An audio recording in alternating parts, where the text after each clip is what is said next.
Hey gang, Dr. G, Imaginarium. Yes, got a haircut. It's time for my spring shearing. Anyway, boundaries. That's what we're talking about today. What are they? How do we manage them? How do we get better at them? This is a tough subject. Nevertheless, it's very important, extremely important for mental health. Boundaries are when you hear it talked about or spoken of in mental health situations. What we're talking about is our relationships to other people and essentially how far do we go to help out someone else? How much do we allow them to do for or to us? And what's so important about them? So, as I keep saying on this channel, we are social animals. We're constantly worrying about other people. And now we could potentially lock ourselves up and say we don't care about what anybody else thinks. And maybe a few people can get away with that, but for the rest of us, social animals, we want to be a part of some kind of social group. Nevertheless, one of the things I encounter all the time are people with very poor boundaries. They're either too rigid or they're way too flexible. And many times people will either expect too much of others, their expectations will be sky high and unattainable, and or they will allow people to overstep their boundaries time and time again because they are lonely or they're desperate for belonging or attachment or secure friendship, et cetera, et cetera. So this is why boundaries can be so difficult because you have to find and strike a nice balance between what is acceptable and what isn't. And given that our culture is so disconnected, and the fact that we don't really teach ourselves what a set of rules are, then we have to kind of reinvent the wheel pretty much with each individual person. We have to figure out, okay, what's not okay. And this is where it gets sticky. So given that we all have to kind of invent this for ourselves because our culture doesn't really teach us very much in the sense of like what have been called manners in a time long ago. um, and what I don't mean just like simple stuff. I mean things like what is it okay to expect of someone else, and when is it okay to do that, and when is it not okay. And for example, if people are in a relationship, for example, this is where you see this all the time. In a romantic, intimate relationship, there's a lot of push pull and a lot of back and forth in the early stages of a relationship where there's not a whole lot of trust, where you're negotiating what is and is not okay. That's boundaries. That's very important. And with each new technology that shows up, we have to basically go back to square one and say, okay, when is it okay to text somebody? And when is it not? Because if you don't set this up in advance, or at least give some thought to this, then you're going to expect something that your partner may not, or vice versa. Or you may think something is fine when they feel an imposition. Okay, and impositions is an aspect of boundaries as well. Impositions would be when I come to someone and ask for something, that can be seen as an imposition if you're not careful. If it's not more or less established beforehand that you're allowed to ask for it. Because honestly, if someone comes to you that you're fairly close to and they ask you for something, there's going to be some pressure there for you to say yes. Some people cave into that sort of thing because they feel like they have to. What is not given a whole lot of thought to, I think, is whether or not it's okay for you to ask in the first place.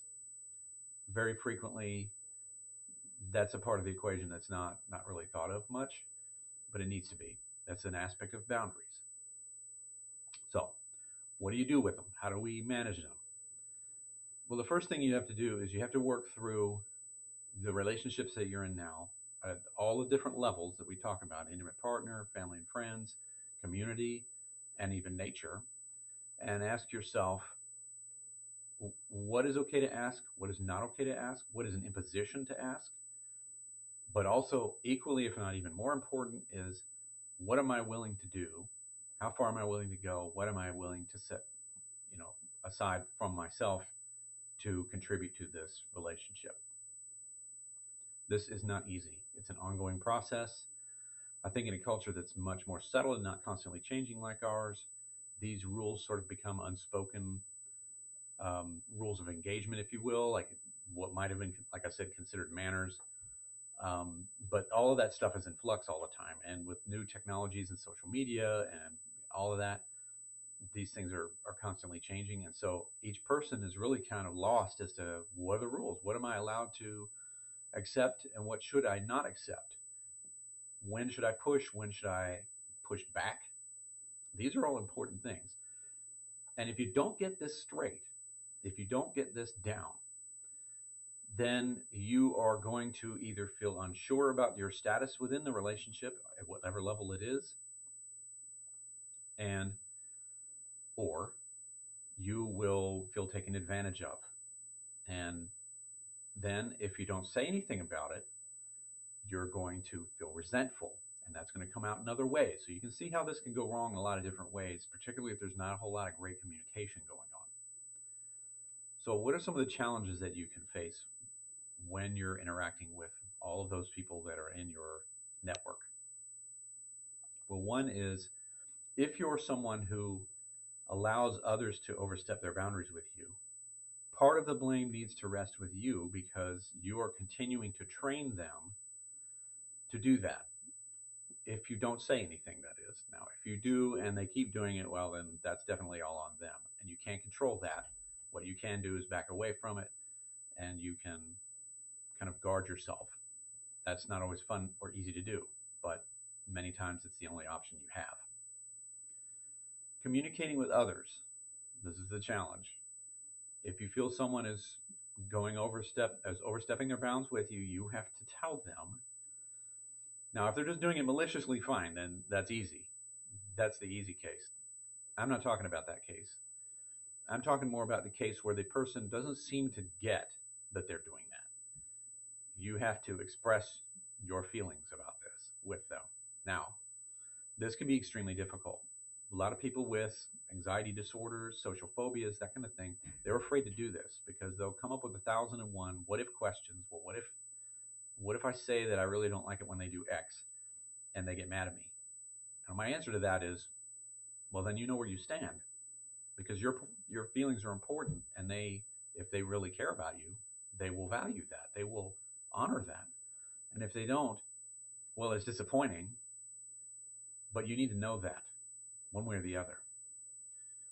Another thing is you might say, well, they might get mad or they might do this or that or the other. But it's important for you not to overstep your bounds in terms of what you can actually control. All you can do is deliver the message. What they do with it is up to them at that point. So it's important that you deliver it because you deserve to be heard. But at the same time, don't expect that you can control the outcome. You have to let go of that because it's not up to you. There's no point in trying to control something that you can't. And other people's actions is one of those things you can't control. You may be able to influence it, you may be able to say your piece, but that's not the same thing as controlling it. If there's an unspoken sort of wish to be able to control it, you got to let that go. So this is a subject that's complex and there's a lot going on with it. But I think these general principles, i.e., work through all of the interactions, ask yourself whether or not you feel like it's okay or is it or not okay. You may have to sort this out with the individuals involved. You may need to communicate.